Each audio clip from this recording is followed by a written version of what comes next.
혹시 오늘도 아이가 넘어질까봐 한 발 앞서가며 돌멩이를 치우고 계신가요? 남들보다 조금이라도 부족할까봐 혹은 실패해서 상처받을까봐 아이의 앞길에 끊임없이 꽃길만 깔아주려 애쓰고 계시진 않나요? 부모라면 당연한 마음입니다. 내가 겪은 고생은 물려주기 싫고 그저 풍족하고 편안한 환경만 만들어주고 싶은 그 간절함. 저도 두 아들을 키우는 엄마로서 누구보다 잘 압니다. 하지만 오늘 같은 아들 키우는 엄마로서 조금은 불편한 진실을 말씀드리려고 합니다. 우리가 정성껏 깔아준 그 꽃길이 넘어질까 돌을 치워주는 나의 사랑이 어쩌면 아이가 스스로 일어설 기회, 넘어질 기회, 다양한 경험을 만날 기회를 막고 있던 건 아닌지에 대한 이야기를 해보려고 합니다. 뇌과학적으로 볼 때 인간의 뇌는 풍족함 속에서 안주할 때가 아니라 결핍을 느끼고 이를 해결하려 할 때 비로소 폭발적으로 업그레이드 됩니다. 니체라는 철학자는 이런 말을 했습니다. 나를 죽이지 못하는 고통은 나를 더 강하게 만든다. 근육이 적당한 무게로 미세하게 찢어지며 더 단단해지듯 아이의 마음 근육 또한 적당한 결핍과 스스로 해결하는 고통을 거쳐야만 성장합니다. 오늘 남아탐구 생활에서는 왜 풍족함보다 적당한 결핍이 아이를 더 단단하게 만드는지 그 과학적 기전과 철학적 해답을 찾아보려 합니다. 꽃길을 깔아주느라 지친 당신에게, 그리고 그 길 위에서 점점 약해져가는 아이에게 전하는 결핍이라는 이름의 위대한 선물. 본 영상 들어갑니다. 부모라면 누구나 우리 아이가 아무런 고생 없이 상처 하나 없이 그저 예쁘고 좋은 꽃길만 걸었으면 하잖아요. 그 마음 다 똑같지 않을까요? 아이를 위해서라면 정말 내 모든 걸 다 내어주고 싶은 게 우리 부모 마음이니까요. 오늘 이야기는 바로 그 간절한 마음에서부터 시작해 보려고 합니다. 아마 이 질문에 아니요라고 대답하실 부모님은 거의 안 계실 거예요. 당연하죠. 그게 우리의 가장 크고 깊은 바람이니까요. 자, 그런데요. 잠시만 이 질문을 마음속에 품고 오늘 제 이야기를 한번 들어봐 주시면 좋겠습니다.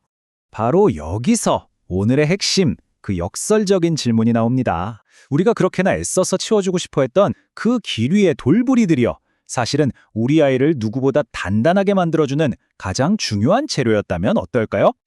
자, 이 흥미로운 이야기 속으로 함께 들어가 보시죠. 자, 그럼 먼저 과학적인 이야기부터 한번 시작해 볼게요. 이건 그냥 감성적인 이야기가 아니고요. 실제로 우리 아이의 뇌가 어떻게 작동하는지에 대한 이야기입니다. 정말 놀랍게도 말이죠. 우리 뇌는 모든 게 완벽할 때가 아니라 무언가 좀 부족할 때, 바로 그 결핍 상태에서 성장하고 강해지도록 설계되어 있다고 합니다. 자, 쾌락 적응이라는 개념인데요. 이게 정말 흥미롭습니다. 한번 상상해 보세요. 우리 아이가 원하는 모든 걸 말하는 즉시 다 가질 수 있는 환경이에요. 처음 한두 번은 정말 기쁘겠죠. 하지만 뇌의 도파민 시스템, 즉 보상회로는 점점 더 강한 자극에만 반응하게 됩니다. 결국엔 웬만한 작은 것에는 아무런 기쁨도 감사함도 느끼지 못하게 되는 거죠. 스스로 무언가를 해내려는 동기 자체가 사라져버리는 거예요. 결핍이라는 건요, 우리 뇌에 일종의 비상신호를 보내는 것과 같아요. 장난감이 손에 안 닿네? 저걸 어떻게 꺼내지? 바로 이 순간 뇌의 CEO라고 불리는 전두엽이 딱 깨어나는 겁니다. 스스로 방법을 생각하고 참고 기다리는 이른바 문제 해결 회로가 막 활성화되는 거죠. 이런 경험이 쌓이고 쌓일 때 우리 아이의 자기조절 능력은 비로소 완성되는 겁니다. 그리고 이건 호르메시스 효과라는 건데요.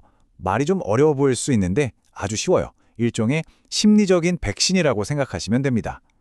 아이가 겪는 작은 실패나 약간의 결핍 같은 적당한 스트레스가 오히려 앞으로 닥칠 더 큰 어려움을 거뜬히 이겨낼 수 있는 마음의 근육, 바로 회복 탄력성을 키워주는 최고의 백신이 되는 거죠. 근데 있잖아요. 이런 이야기가 비단 현대 뇌과학에서만 나오는 건 아니에요. 위대한 철학자들은 이미 오래전부터 안락함은 오히려 독이 되고 고난이야말로 인간을 성장시키는 원동력이라고 말해왔습니다. 그 깊은 지혜를 다음 슬라이드에서 한번 만나보시죠. 니체의 이 유명한 말, 한 번쯤은 들어보셨죠? 니체는 인간의 내면에는 스스로 어려움을 극복하고 더 나아지려는 힘, 애의 의지가 있다고 봤어요. 부모가 아이의 모든 고통과 어려움을 막아주는 건 아이 내면에 있는 이 강력한 성장의 불꽃을 꺼버리는 것과 같다고 경고한 겁니다. 스토아 학파는 여기서 한 발 더 나아가요. 심지어 일부러 좀 불편하게 살아보라고 권하기까지 하죠. 왜 그랬을까요? 일부러 좀 춥게 지내보고 배고픔도 느껴보면 그것들에 대한 막연한 두려움이 사라지기 때문이에요. 이렇게 결핍에 대한 두려움에서 자유로워질 때 비로소 어떤 환경에서도 흔들리지 않는 진정한 마음의 평화, 아타락시아를 얻을 수 있다고 본 거죠. 베겔의 변증법은 이 성장 과정을 아주 명확하게 보여줍니다. 자, 보세요. 우리가 편안한 상태, 이게 바로 정이에요.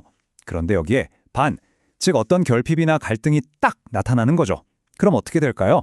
바로 이 둘이 부딪히면서 한 단계 더 높은 합으로 성장하게 되는 겁니다. 핵심은 이거예요. 갈등, 즉 결핍이라는 반이 없으면 성장이라는 합도 없다는 거죠.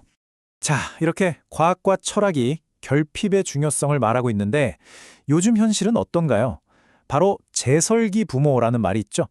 아이가 걸어갈 길에 쌓인 눈을 부모가 미리 제설차처럼 싹 다 치워져 버리는 거예요. 그 좋은 의도가 과연 어떤 의도치 않은 결과를 낳게 될까요? 아마 이 부분이 많은 부모님들 마음을 가장 쿵 하고 울리지 않을까 싶어요. 우리는 아이를 사랑해서 보호하려고 모든 장애물을 치워주잖아요. 그런데 아이의 무의식은 그 행동을 이렇게 해석할 수 있다는 거예요. 엄마 아빠는 내가 이걸 혼자 할 수 없다고 생각하나마. 이 메시지가 반복되면 아이는 결국 학습된 무기력에 빠질 위험이 커집니다. 그 결과가 바로 이 온실 속 화초인 거죠. 비바람 한 번 제대로 맞아본 적이 없으니까 친구와의 작은 다툼이나 사소한 실패 같은 작은 돌부리에도 세상이 무너지는 것처럼 큰 충격을 받게 되는 거예요. 결핍을 모르는 풍족함이 오히려 아이를 외부 자극에 극도로 취약한 유리 멘탈로 만들어버리는 참 안타까운 역설입니다. 자, 그럼 지금까지 결핍이 왜 중요한지 쭉 살펴봤는데요. 이제 가장 중요한 시간이죠. 그래서 뭘 어떻게 해야 하나요? 하고 고민하시는 우리 부모님들을 위한 아주 구체적인 위로와 실천 가이드를 보여드릴게요. 두 가지 길을 명확하게 비교하면서 우리가 나아갈 방향을 찾아보겠습니다.